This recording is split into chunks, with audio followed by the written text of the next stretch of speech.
হরে কৃষ্ণা। দিনটা ছিল 31শে আগস্ট, রবিবার, ভাদ্র মাসের শুক্লপক্ষের অষ্টমী তিথি, রাধা অষ্টমী। অর্থাৎ এই দিনে শ্রীমতী রাধারানীর আবির্ভাব হয়েছিল। তো জন্মাষ্টমীটা আমরা বাড়িতেই পালন করেছি, তাই ভাবলাম রাধা অষ্টমীতে এবার মন্দিরে যাব। তাই প্রভু আর আমি এই দিন গিয়েছিলাম মায়াপুরে। আর সেখানে গিয়ে অন্য রকমের এক আনন্দ পেলাম, আর সেটা আজ আপনাদের সাথে শেয়ার করব। চলুন, এই যে এখন বেরিয়ে পড়েছি বাইকে করে। বাড়ি থেকে এখন যাচ্ছি কাটোয়া স্টেশনে। এই যে এটা হলো আমাদের কাটোয়া স্টেশন। দুজনে মিলে হাসতে হাসতে বেরিয়ে পড়েছি আজ রাধারানীকে দর্শন করার জন্য।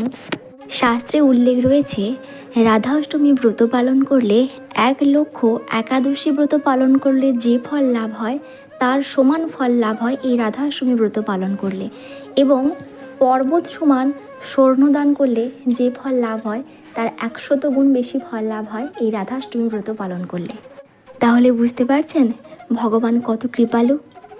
আরও বলা হয়, যদি কেউ অবহেলায়ও রাধা অষ্টমী ব্রত পালন করে তাহলে সে তার পূর্বপুরুষদের উদ্ধার করতে সক্ষম হবে। তবে কৃষ্ণ ভক্তরা কখনো ফল লাভের আশা করে না, তারা শুধুমাত্র ভগবানের সেবা পূজা করে ভগবানের প্রীতিবিধানের জন্য। আবার শাস্ত্রে এটিও উল্লেখ রয়েছে, কেউ জেনে বা না জেনে যদি রাধাষ্টমী ব্রত পালন না করে তাহলে তাকে 100 কোটি কল্প এই নরক ভোগ করতে হবে।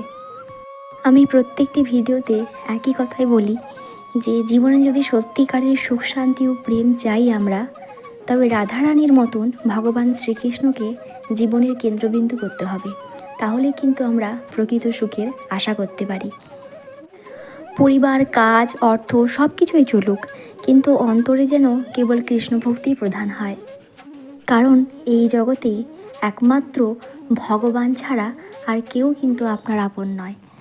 সংসার, অর্থ, মান সম্মান এসব সাময়িক, চিরস্থায়ী হলো ভগবানের সেবা আর ভগবানের প্রেম। তো এখন এই যে আমরা চলে এসেছি মন্দিরে, আর সেদিন মন্দিরে অস্বাভাবিক ভিড় ছিল, ভেতরে বাইরে সব দিকেই ভিড় ছিল। কোনো রকমে ভেতরে ঢুকে রাধারানীকে দর্শন করেছি। আর এখানে দেখুন রাধারানীর আবির্ভাব তিথিতে মন্দিরে